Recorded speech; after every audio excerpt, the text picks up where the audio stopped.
Welcome back to Construct Your Life. Man, I tell you what, I'm tired. I'm sweating. The emotional roller coaster. I'm doing this new thing where I'm bringing people on and we're doing a 3-part series. My man, Brian, takes us through the emotions of closing a business. We do a 3-part series. You got to dive in. You got to share the story. So many ups and downs, so much fun. But I am sweating and need to go change my shirt. So y'all dive in, and we'll see you soon, guys. Constructing your life is about much more than just building a bank account. Each week, join mindset coach Austin Linney as he interviews guests who are constructing their dream lives and impacting the world around them on a daily basis. If you're an entrepreneur or wanting to start a business, or you just want to hear motivating stories of how others have overcome the odds, you are in the right place. And now for your host, Austin Linney. Guys, welcome back. Part 2. We'll call it the dip, the valley. Seth Godin coined it, the dip. You know, this is the part of the deal where you have to leave those emotions at the door, which Brian and I are not good at. This is a you know what's, Brian? Every year I pick a theme for my life. It overalls how I'm going to behave. And the big thing for me a couple years ago was emotional stability, and I had to carry that one over for about 3 years because I couldn't figure it out. I understand that. Yeah, you and I have some similarities there. You know, I try to do that stoic stuff, but you know, I'm an excitable guy. You know. That work. So for anybody, if you listen to part 1, you got to deal. We're talking about emotions in a deal, LOI. So the LOI is accepted. Now walk us through kind of the process of here we go into part 2 of this. Yeah. So LOI is accepted. You start the due diligence process, and you start peeling back the onions. You're trying to find proof of the actual revenue and the cash flow that's coming out of this business. And you just need to be very cautious around your emotions, because more than likely it's not going to come out as it was presented initially, and that's okay, right? And it's not that it's a bad business. It's a lot of factors that contribute to that, but it's important for you just to understand the cash flow and understand if you're going to be able to support yourself and support the debt that you're going to have post closing, and that's what you're really after at that point. This is a thing that I didn't take into account enough when we looked at deals. You're looking at a business that more than likely doesn't have debt on it. Right. So you got to go generate enough revenue to catch up with that debt. Walk us through that concept that I don't think enough people understand. Yeah. So typically in this deal case particularly, there was no debt. I think the only thing that he had was he had just purchased 2 vans 2 years ago, 2 new vans. So you're talking $1,500 a month in debt, but there was no outstanding debt. There was no loans. There was no, especially a substantial SBA loan. So you need to be able to understand that, it may be producing $750,000 in seller discretionary earnings, but a lot of that's going to be wiped out, at least for you, by servicing that SBA debt or that loan debt in order to cover that expense. So that $750 may only be, $300, $400,000 to you net at the end. And that isn't it for any other expenses either that you may have to incur. Do you have to replace the seller, or are you replacing the seller? Right. So in some situation, like in my situation, my seller was actually a technician, so I needed to replace him. Right. So I had to account for now removing him from the situation, but also replacing his billable hours, because he was billable for 80% of the week. So that was something that I had to account for. So you have to make sure that you can service the debt, that you have some room for growth and change, because obviously you're going to want to add some additional maybe marketing or sales or new website. Like all that stuff costs money. And it all starts to dwindle down how much earnings that you're making at the end. So you have to take all that into consideration and make sure that you're comfortable with, you're not, making 150 grand a year or 100 grand a year for your first year. As you look to grow the business and, put in place these new people, staff, and or processes and procedures, to make sure you're set up for growth, year 2, year 3, year 4. Because everybody says that, oh, you shouldn't buy a job. Well, maybe you do need to buy a job, especially if it's in a sector that you don't know. And if you're comfortable doing that, then you take that role and you eventually, grow yourself out of it. But I mean, just, I'll use my business for an example. He's got a 22-year-old business doing 3.75 million. He's got 30 vehicles, all paid off, no debt, no nothing, owns the land free and clear. Here we are putting debt on it, buying 8 more vehicles. Each vehicle, cost somewhere in the neighborhood of 25 grand with shelving and equipment. You got 2 people in there, like those are the things that I'd,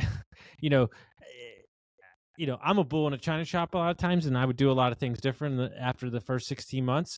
But those are just things that you don't think of. You're taking a business that's profitable, yes, but when you put all that stuff in the note that you got to pay the seller and all this stuff and the debt you're servicing, like people don't pay attention to that stuff, man. It'll catch up on you real quick. So you have to be in a position, in my opinion, this is just me, where you feel like in the first 12 to 15 months, maybe 18 months, you can double the revenue just to be safe. Wouldn't you agree?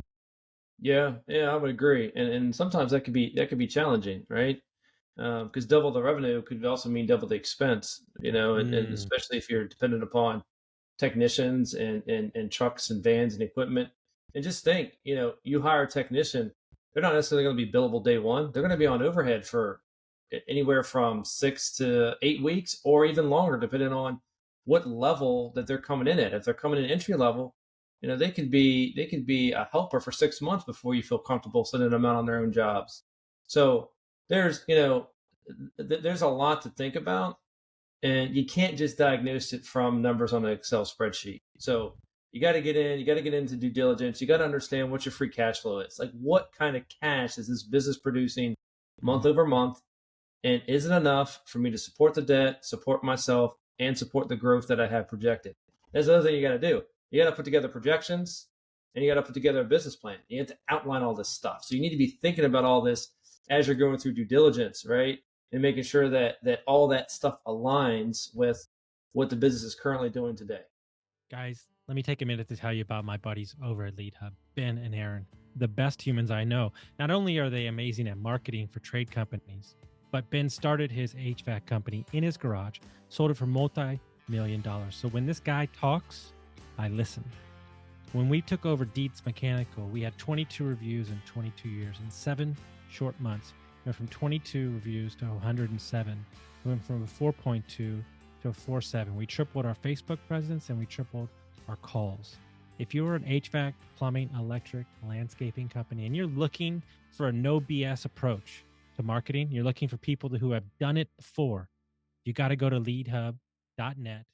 I had a guy who was going to raise money for us at the beginning of this deal, and he said, Austin, after I told him all the things I was going to do, and he goes, hey, I don't care. He goes, please don't tell me about what you're going to do. Tell me how I'm not going to lose my money. Yeah. Like, period, right? And I think it's a mindset shift for people. You really want to spend these days in the middle of this deal talking yourself out of the deal. Yeah. Right? You want to talk yourself out. What's not going to work? What am I not missing? Don't get so caught. Dude, I am the king of this, especially in my younger days. Not anymore. But, I would just rush into deals and then you're stuck with it. Look, dude, if you're putting debt and you're putting your personal guarantee on it, you need to have a conversation between you and your spouse and the people involved in your life.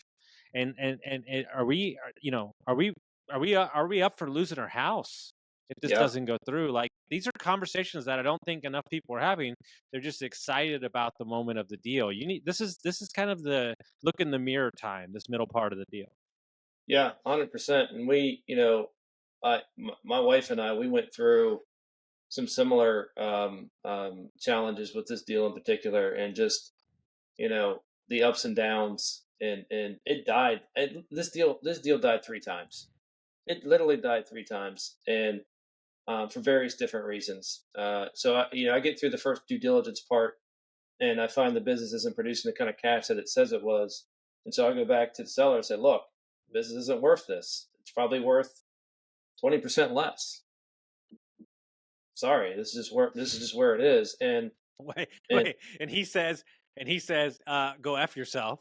pretty much, yeah. Thanks, but no thanks, right? He's like, all right, well, I want this. This is my, and it all starts. This is why I'm so hard on brokers, because it all starts with the broker not setting proper expectations, right? Mhm. Getting the deal, getting a listing, promising the seller this grand exit that just isn't accurate, especially in the lower middle market where it's going to be three parties to the deal: seller, the buyer, and the bank. If it doesn't work for all three, it's not going to work. So, you have this unrealistic expectation.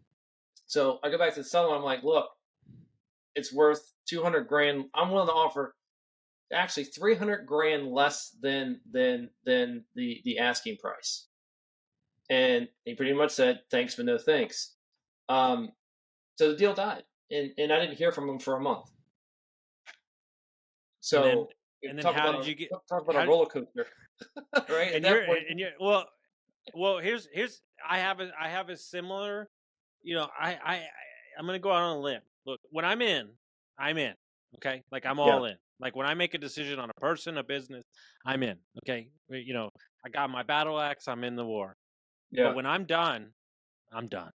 Yeah. Like that's just the way I roll. Like you wrong me, or we move on. It's I'm out. All right.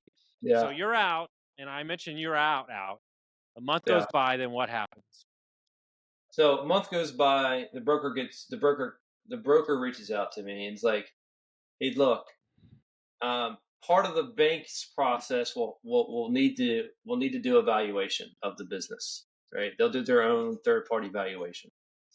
Why don't we agree to get that done through your bank? The seller's willing to pay for half of it, right?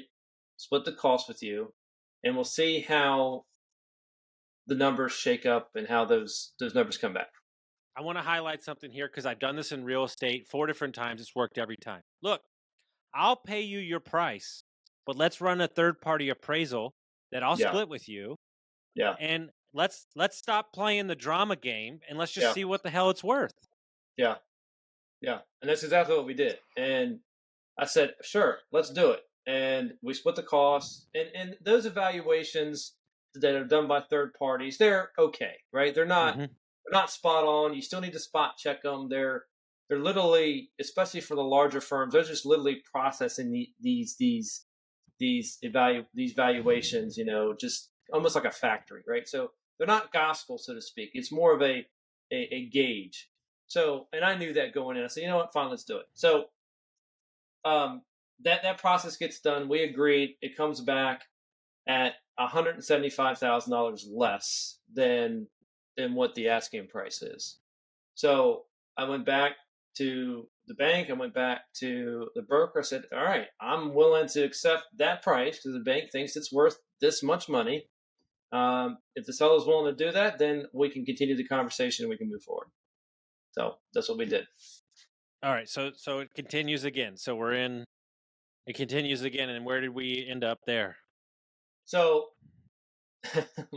that's a whole nother conversation. So, but hold on, before we jump into that, because I got my own stories. Yeah, sure. You're talking about a bank appraiser, a bank, a broker, and a seller. So you got all these outside people in your life and a lawyer. Oh, yeah. How do you deal with your whole life revolving around waiting on getting responses from people that honestly don't really care? I hate it. That's the one thing about the whole deal process that I do not like is waiting on responses from other people. It is buried in my childhood and scorned in me that I don't like waiting on people. And it's nails on a chalkboard for me, especially after I respond and I give feedback pretty quickly and I don't hear anything for 2 or 3 days. And I don't feel like I should have to constantly nudge you to get a response, but sometimes that's what it takes. And especially with lawyers, they got 100 other clients that they're working through, right? And it's part of the business. And so, between them and even the appraisers and the due diligence folks, they all got other clients to support. So it's just, it's challenging, and at least it was challenging for me not to like get on the phone and say, "Hey, respond to me now. Like I need your attention."